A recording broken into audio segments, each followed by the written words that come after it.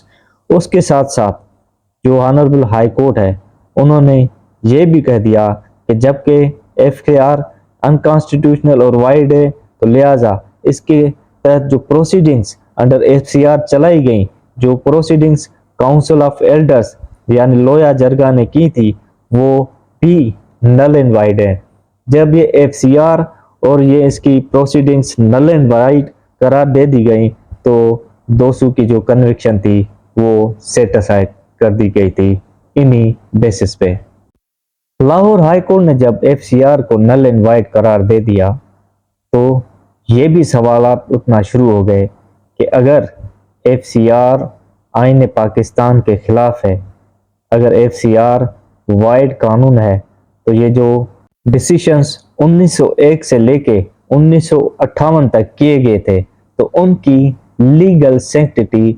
یا legal validity کیا رہ جاتی ہے۔ For the sake of arguments اگر ہم 1901 سے لے کے 1956 تک جب پاکستان کا آئین بنا تھا اس وقت تک اگر ہم FCR کے ڈیسیشنز کو اگنور بھی کر دیں تو پاکستان کا جب قانون 1956 میں بنا تو اس 56 سے لے کے 58 تک جب تک چیف ہائی کورٹ میں دوسو کا کیس چیلنج نہیں ہوا تھا تو ان کے درمیان کا جو حصہ ہے، ان کے درمیان کے حصے میں جب لویا جرگا نے جو ڈیسیشن دیے تھے تو آیا ان کی لیگل ویلیڈیٹی یا ان کی لیگل سینکٹیٹی کیا رہ جاتی ہے۔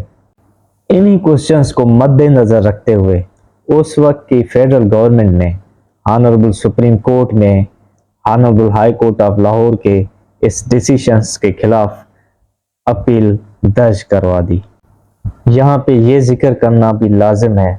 کہ ہائی کورٹس یا سپریم کورٹ یا پاکستان کی کورٹس وہ آئین پاکستان کے تحت اپنا فنکشنز سر انجام دیتی ہیں اور آئین پاکستان کے آرٹیکلز کوئی مد نظر رکھتے ہوئے اپنا ڈیسیشنز صادر فرماتی ہیں۔ جب آنریبل سپریم کورٹ کو 13 اکتوبر 1958 کو دوسو کے کیس پہ ڈیسیشن دینا ہوتا ہے تو اس سے چند دن پہلے یعنی 7 اکتوبر 1958 کو ملک میں فرسٹ مارشل لا امپوز کر دیا جاتا ہے اور آئین پاکستان 1956 کو معطل کر کے اسکندر مرزا نے ایوب خان کو as first chief martial law administrator تعینات کرتے ہوئے سینٹرل اور پروونشل لیجسلیشنز کو ڈیزالو کر دیا۔ جب اسمبلیز بھی معطل ہو گئیں تو سوال یہ اٹھنے لگا کہ آیا اب ملک کو کیسے چلایا جائے۔ جناب میں آپ کو یہاں پہ یہ بتاتا چلوں کہ کسی بھی ملک کو چلانے کے لیے جو سپریم لا ہوتا ہے وہ کانسٹیٹیوشن ہوتا ہے۔ جب کانسٹیٹیوشن معطل کر دیا گیا تو اس وقت ملک کو چلانے کے لیے قانون کی ضرورت پڑی تو اس وقت چیف مارشل لا ایڈمنسٹریٹر نے ایک آرڈر جو laws continuous and force order کے نام سے ہے وہ 11 اکتوبر 1958 کو ایشو کر دیا جاتا ہے جس کے تحت مزید ملک آگے بڑھتا ہے۔ ان سمپل ورڈز میں آپ کو بتاتا چلوں کہ first chief martial law administrator نے ملک کا آئین معطل کر کے اپنا ایک laws continuous in force order جاری کر دیا تاکہ ملک کے افیئرز اس آرڈر کے تحت چلائے جا سکیں اور اس آرڈر کے تحت سب قانون بحال کر دیے گئے تھے سوائے 1956 کے کانسٹیٹیوشن آف پاکستان کے، یعنی 1956 کا آئین مزید معطل ہی رہا۔ سپریم کورٹ میں دوسو کیس مزید ٹیکنیکل اور پیچیدہ بنتا چلا گیا اور سارے ملک میں اس ٹیکنیکلٹیز پہ ڈسکشن ہونا شروع ہو گئی۔ سپریم کورٹ میں اس کیس کے حوالے سے جو فرسٹ ٹیکنیکلٹی تھی وہ یہ تھی کہ لاہور ہائی کورٹ نے جو اپنا فیصلہ دیا تھا وہ آئین پاکستان کے آرٹیکل 5 اور 7 کے تحت دیا تھا، جبکہ سپریم کورٹ کو جب دوسو کیس میں فیصلہ دینا ہوتا ہے تو اس وقت آئین پاکستان معطل رہتا ہے، جبکہ ہائی کورٹ میں ایسا نہیں تھا۔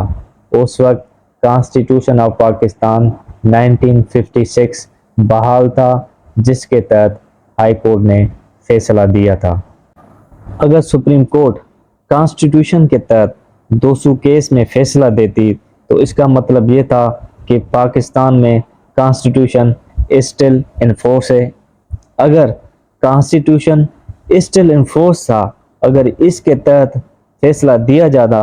تو یہ چیف مارشل لا ایڈمنسٹریشن کے لیے ایک بہت بڑا چیلنج ہو سکتا تھا۔ لہذا سپریم کورٹ نے اس وقت کے حالات کو مد نظر رکھتے ہوئے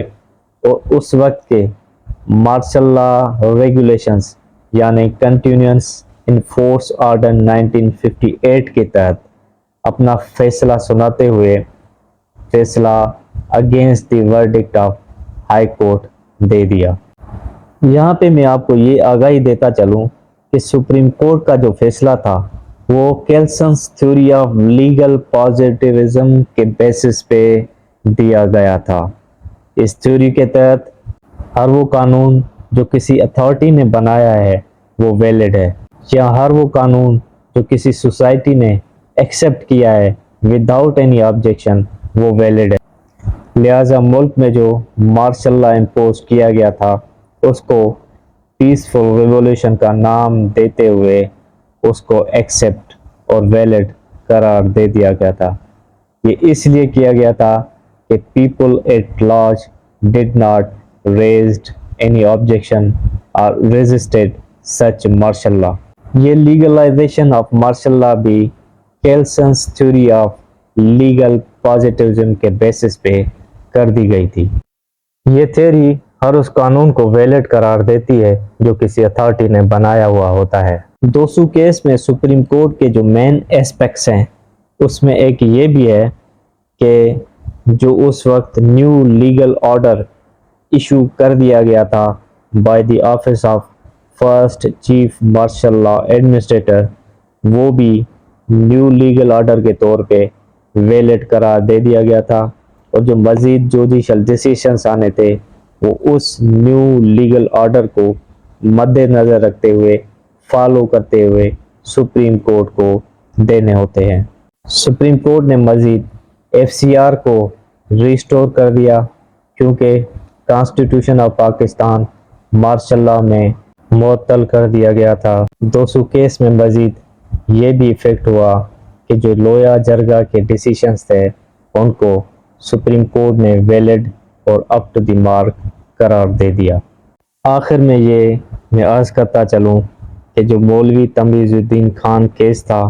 وہ آئین پاکستان 1956 سے پہلے کا کیس تھا، جس کو پاکستان کی پولیٹیکل اور کانسٹیٹیوشنل ہسٹری میں بڑی اہمیت حاصل ہے، جبکہ یہ جو دوسو کیس ہے وہ آئین پاکستان کے بننے کے بعد کا سب سے بڑا اہم کیس ہے، جس کو پاکستان کی آئینی اور پولیٹیکل ہسٹری میں بڑی اہمیت حاصل ہے۔ آئی ہوپ کہ آپ کو یہ کیس بڑے اچھے طریقے سے سمجھ آ گیا ہوگا۔ میں امید کرتا ہوں کہ آپ ہمیں اپنے فیڈ بیک سے ضرور آگاہ کریں گے۔